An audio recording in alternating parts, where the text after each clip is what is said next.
Propaganda is essential to any military campaign. Black people tend not to understand propaganda. And the reason why we tend not to understand propaganda is because the propaganda channels, the mediums, the conduits, the radio, the television, the newspaper, we tend to just treat as forms of entertainment. We don't see them as military strategy.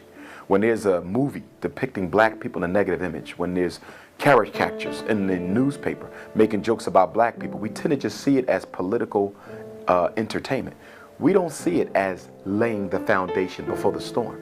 That's exactly what they did in Wilmington. You always seek to create a context that allows your military campaign to be acceptable. There's always context. You study Adolf Hitler in Nazi Germany. He had a propaganda campaign that lasted over a year before he began to physically oppress the Jews. He had to make sure that the national mindset had been conditioned to accept the extermination to come. In Wilmington, North Carolina, the same exact thing happened years before Nazi Germany.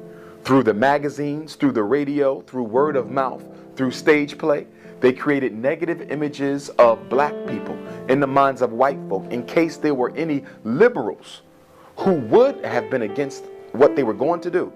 They were slowly able to reform their opinion by constantly repeating negative information about the target population. See, the one thing about the brain that we got to understand is the creature of repetition. Whoever has the most access to the brain rules the brain. It's all about volume, not quality. The more you tell people that a certain group of people are no good, the more you show images, the more you show sounds, song, poem, dance, projecting negative information about a people, sooner or later the subconscious begins to get conditioned automatically, because you can't turn off the subconscious to what it sees and what it hears. Sound and image, you cannot stop it except to stay away from it.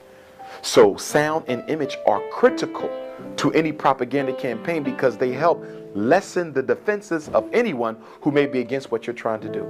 It's the same thing happening right now.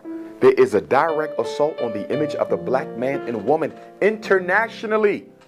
So when mass incarceration, homicide takes place, nobody cares what's happening to black folk because they've already been conditioned to believe that these people are better off dead anyway.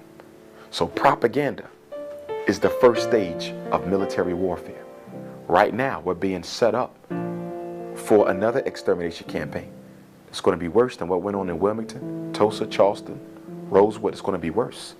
Whenever the propaganda gets worse, then you know the extermination is going to be that much worse, because you see how far the exterminator had to go in order to condition the people to prepare them for the carnage to come.